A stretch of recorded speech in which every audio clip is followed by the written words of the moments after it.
After the assassination of Genucius, which I covered in my previous video, the other tribunes of the people became too scared to act. The people were on their own. The consuls raised a burdening levy from the people with little obstacle. Livy states that the plebeians were more angry at the silence of the tribunes than at the exercise of authority on the part of the consuls. The plebeians concluded that the tribunician power was dead and buried with Genucius. However, someone else arose to risk his life and not only restore the power of the tribunes of the people, but indeed secured the office even more.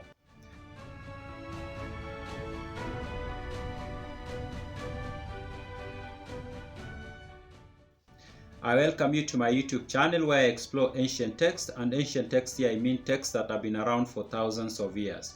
At the moment I'm going through From the Founding of the City by Titus Livius. This is a collection of books that were written about 2000 years ago, and they cover the history of Rome from around 730 BCE to the time when Augustus was the emperor of Rome. If you've not subscribed, subscribe so that you don't miss any of the videos that I publish.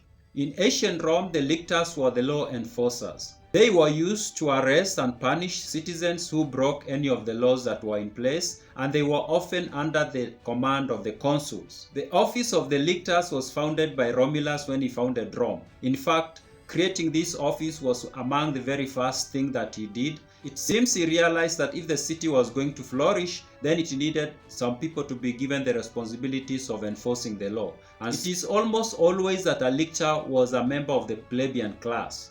And for the most part, they were used to control fellow plebeians. It was rare that the lictors were used to arrest or punish the patricians. Livy tells us that the patricians had contempt for the lictors, just as they had contempt for the other plebeians. So despite the fact that these people had a special responsibility in society, the patricians could not see beyond them being members of the plebeian class. So they used to face a lot of contempt and mistreatment in the hands of patricians. This is what Livy says: nothing was more contemptible and feeble than they were, if there were any that would treat them with contempt, but everyone imagined them to be great and awful things. So while patricians recognized that lictors were important for the functioning of the city, they didn't give them much respect. After the assassination of Genucius, one lictor found himself in trouble with his superiors. His name was Volero Publilius. Volero had served as a commander in the military before he was appointed to be a lictor. When he started serving in his new office, it occurred to him that he wasn't given much respect, despite the fact that he had been a commander in the military. And that became a source of frustration for him, it seems. And at some point, he started talking to the other lictors about the bad treatment they were receiving, especially from the patricians. At some point, Livy says that Volero stopped working, seemed so, and then he started inciting fellow lictors. At some point, the consuls could not take what he was doing any longer, and they sent fellow lictors to arrest him. And in fact, they did arrest him, and they bring him to the assembly. It seems like the consuls were the assembly or something like that, the way it is described in the book.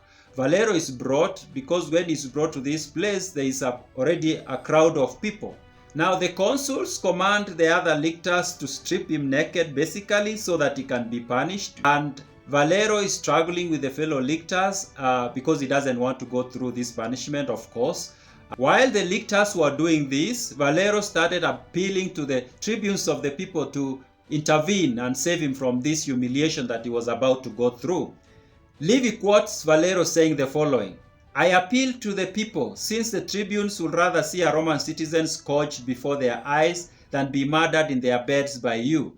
What he was referring to is that the tribunes of the people were scared following the assassination of Genucius, and now they were just watching. They were not doing anything to protect him. So Volero decides to appeal to the people, the public, to come to his rescue. Livy tells us that as Volero was calling out for the public to come and rescue him, the lictors continued removing his clothes. In fact, Livy says that they were tearing them off. There was a huge struggle between Volero and his fellow lictors, and Livy says that Volero was a guy who was very strong physically, and he manages to push away these lictors, and he manages to run into a crowd of people who were around, and these people at this time come and try to protect him from the fellow lictors, and Livy tells us that he moves into the middle of the crowd, and the crowd basically prevents the lictors from going to get him. Now from the crowd, he continues to call upon the public to rise up and protect him and also protect themselves, because the tribunes of the people were now basically not able to do anything. And this is what Livy quotes him saying, "I appeal to the plebeians for protection.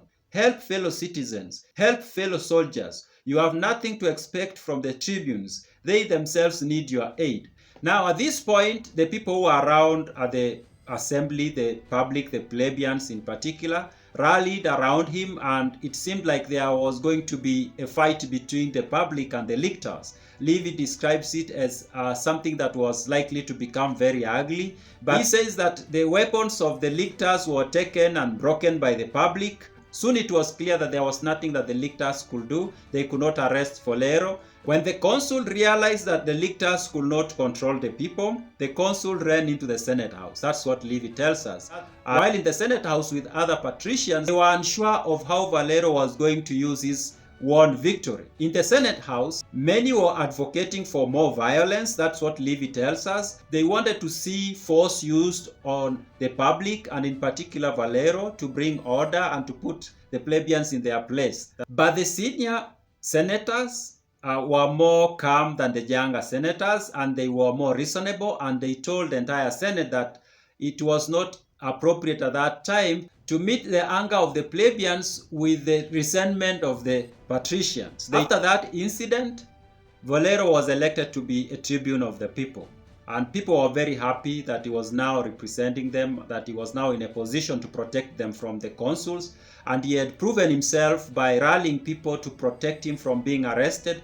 And that made people to feel a little bit better. It was the first time since the assassination of Genucius that they saw somebody who was strong standing on their side. Now, Livy says that when Volero was appointed to be a tribune of the people, there are people who expected him to basically become petty and start harassing the consuls because of what they had done to him. Livy says that he managed to put aside his private grievances that he had with the consuls, and he decided that it was time to do something that would protect the plebeians for a long time. Now, Volero proposed a law that, if passed, will give the people the power to elect their own tribunes of the people. Before this, it was the patricians who basically elected the tribunes of the people, or they elected the tribunes of the people through the plebeians that they themselves chose. This is what Livy says about this proposed law. At first sight, this measure appeared to be of a very harmless description, but it will deprive the patricians of all power of electing through their clients' votes, those whom they wanted as tribunes. Now, of course, the plebeians welcomed the law and they really want it to be passed, but the patricians don't want it to be passed because the law was going to take away some of their powers, and they didn't want that to happen. When the patricians realized that this was going to be a big battle between them and the plebeians, they decided to elect someone they understood to be tough on the plebeians, and that is Appius Claudius. Now, I've mentioned Appius Claudius a few times before. This is the son of Appius Claudius, who came to Rome from Sabine and became a member of the patrician class, and he ended up hating the plebeians a lot. Everybody knew how much he hated the plebeians. Nobody hated the plebeians more than Appius Claudius, and his son inherited this hatred. Now, this is the son who the patricians decide to become the consul during this time, because they see him as someone who can be tough on the plebeians and maybe was likely to succeed in stopping this law that was going to give the plebeians the power to elect their own tribunes of the people. Volero is the one who drafted this law, but Livy tells us it is somebody else who really pushed it, and it's a guy who went by the name Lotorius. Now, Lotorius was a tribune of the people who was elected alongside Volero. Now, Lotorius used to be a military officer just like Volero, and he was more aggressive than Volero. He was less patient than Volero, the way Livy describes him, and he became very important in pushing for this law. Now, at some point, Lotorius tells the people that talking was enough and it was time for action. And this is what Livy quotes him saying, "I cannot speak so easily as I can prove the truth of what I have said. Come here tomorrow, I will either perish before your eyes or carry the law." So he invites everybody to come to the assembly, and he says, tomorrow is the day we are going to pass this law. It's either I die or the law is accepted. Now the tribunes of the people come, the public comes, and also the consuls and the nobility did come. And for the consuls and the nobility, especially the nobility, they were there to try to prevent that law from being adopted by the public or by the assembly. Now, Lictorius tells everybody to leave the assembly except the people who vote. Seems like the senators were not included in this process. So he tells them to leave the assemblies and allow the people to vote. But the young senators in particular ignore him and they don't move. That's what Livy tells us. And Lictorius took an unprecedented move. He orders that these young senators should be arrested for refusing to move out of the assembly. Now, at this point, Appius Claudius intervenes and he tells Lictorius that he had no power to issue orders so that the senators can be arrested. He didn't have such powers, and he tells him he can only order for the plebeians to be arrested but not senators. And in fact, he tells him that even him as a consul, he didn't have powers to give orders that senators can be arrested or to give orders that senators be arrested. That's what he tells him, and they argue for a moment. And the way Livy describes it is that Appius Claudius was very good at debating, and Lictorius was not. And at some point, Lictorius was struggling to argue with Appius Claudius, and at the same time, Appius Claudius was becoming very contemptuous in the way he was talking to Lictorius, and of course that frustrated Lictorius, and soon it was becoming very heated. At some point, Lictorius was very angry, very mad, and he orders one of his assistants to go and arrest Appius Claudius. Remember, Appius Claudius is a consul, and Appius Claudius also orders lictors that were around him to go and arrest Lictorius. So it seems like the lictors would have arrested Lictorius, but the people intervened. The people in the assembly intervened and blocked him from being arrested. And the meeting degenerated into chaos, basically. And more people from the city came into the assembly. Now, it took the intervention of the other consul, the consul who was in office alongside Appius Claudius, and that is Quintius, to bring calm back. Quintius tells Appius Claudius to leave the meeting, and in fact, he asks the other senators and the patricians who are around to take Appius Claudius out of that place so that he can try to calm the people down. And in fact, Quintius addresses the people and they listen to him, and he manages to calm them down, and he tells them, you go back home and let everybody calm down, and then we can come back and then pass this law or vote on this law when everybody is sober. The people agree to dismiss the assembly and they leave. And then Quintius and Appius and the other senators go into the Senate house and they start having a conversation of what had just happened.